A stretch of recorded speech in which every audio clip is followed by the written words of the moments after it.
Hi, I'm Lynn from Bypass to a Leaner Lynn.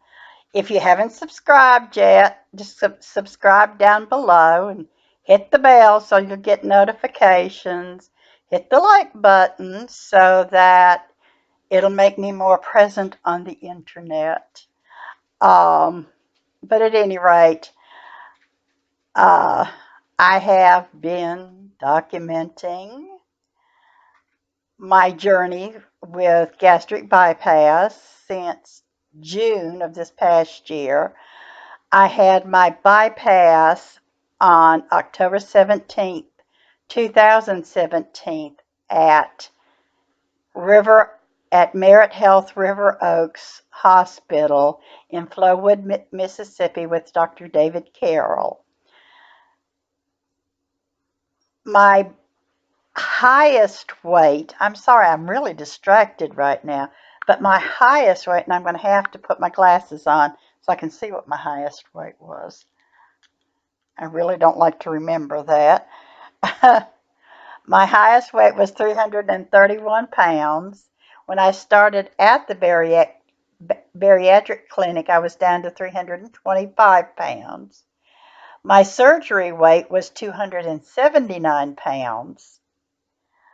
My weight last week was 262 pounds even, and this week my weight was 259.6 pounds for a loss of 2.4 pounds this week, and 19.4 pounds from surgery, and 71.4 pounds from my highest weight. So I'm really happy with that and very pleased that I'm continuing to lose weight. Knock on wood, I haven't had a stall since the start. Some of my weight loss hasn't been just really horrifically huge, but I have not actually had a stall or stayed the same. So hopefully that won't happen, but I got a feeling it might this week. I don't know why. I just don't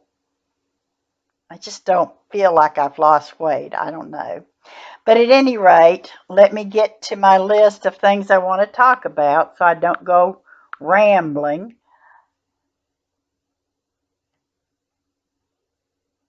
Here I am.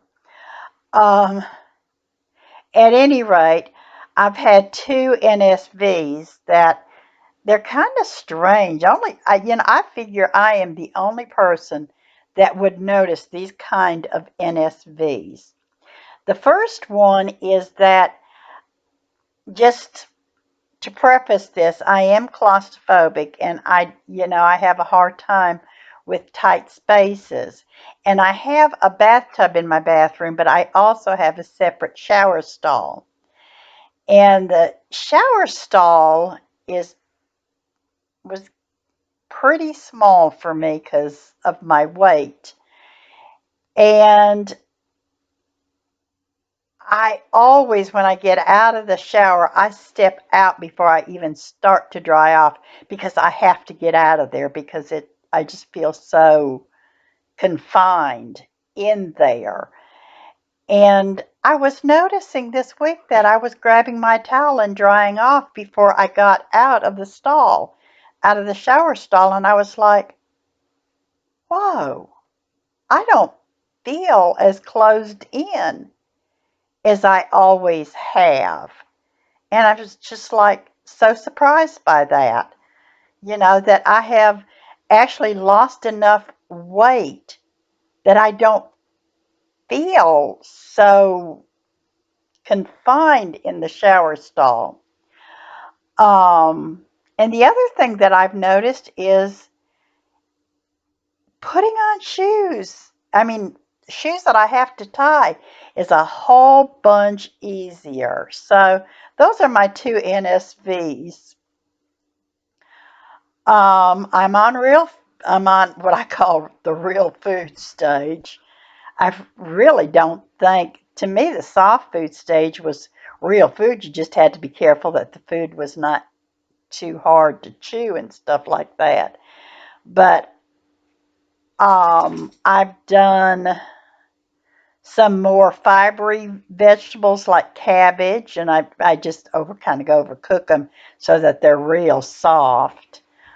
Um, I do have a new post. As you recall, I said I went up for my post-op, my 6-week post-op the week of Thanksgiving, and nobody was home.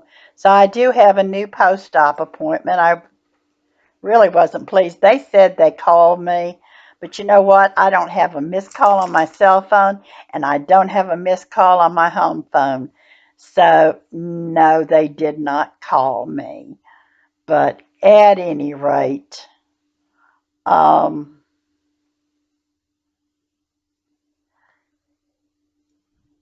um, I've lost my train of thought. I'm sorry. I'm apparently not doing well today. Maybe that's why I'm in my pajamas, is because I just can't do well. I don't know. But at any rate, so I do have a uh, new post-op appointment yesterday. This is just a for just a how crazy can I possibly be? I use a cart or a walker when I walk because of my back pain. And so, but I get my 10,000 steps in. Well, I was at Walmart yesterday getting my 10,000 steps in.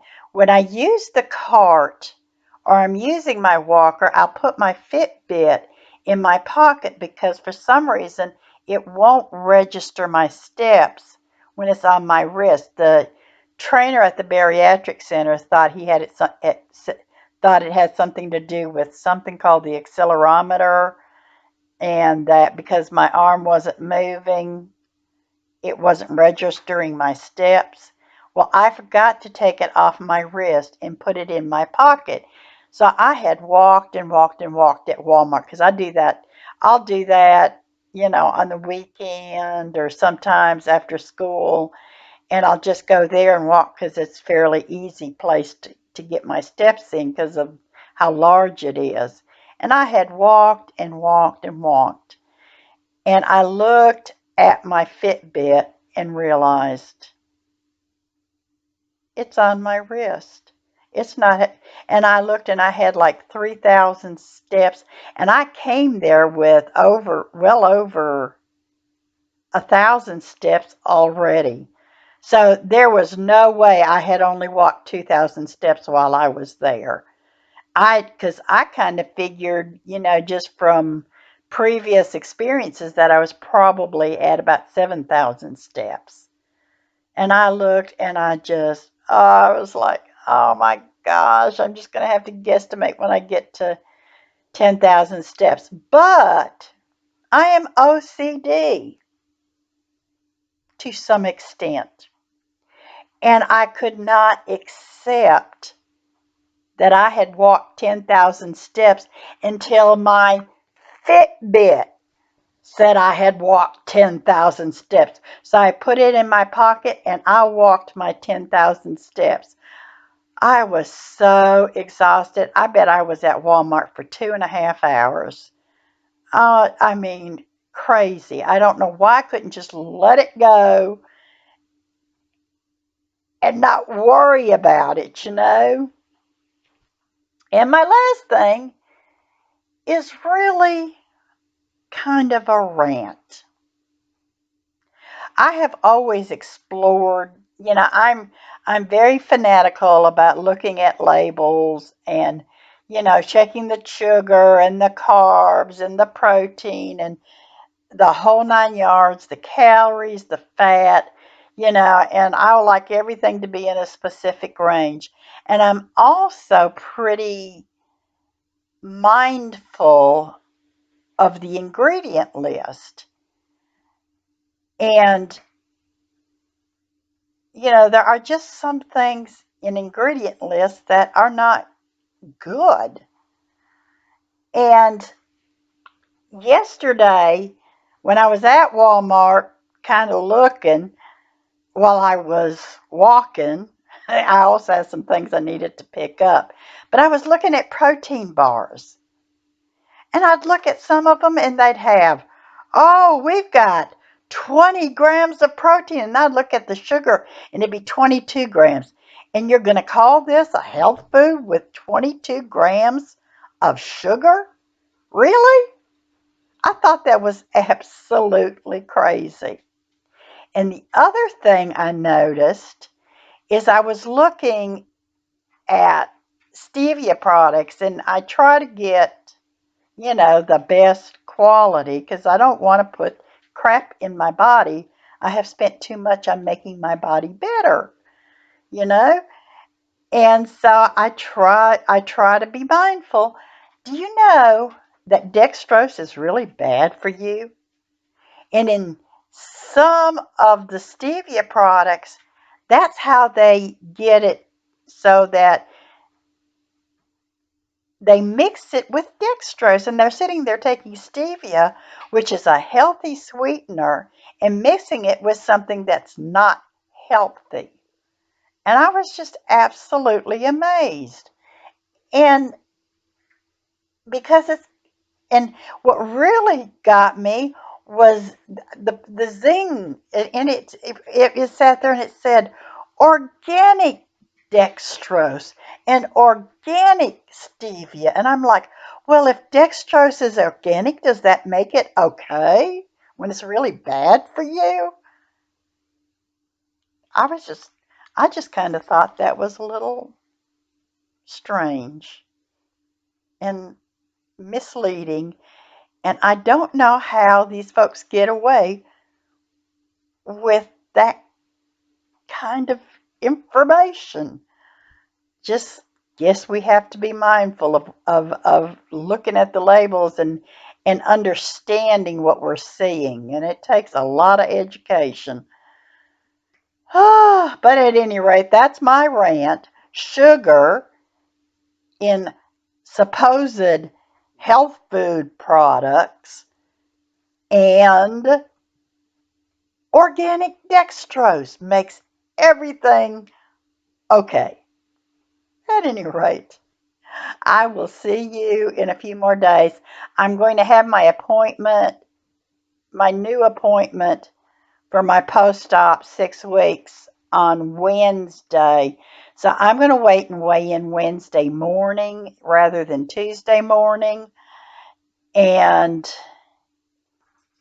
then I'll wait till after the appointment to update you just so I can tell you how the appointment went and everything. So at any rate, have a very, very, very blessed week. I love all of you.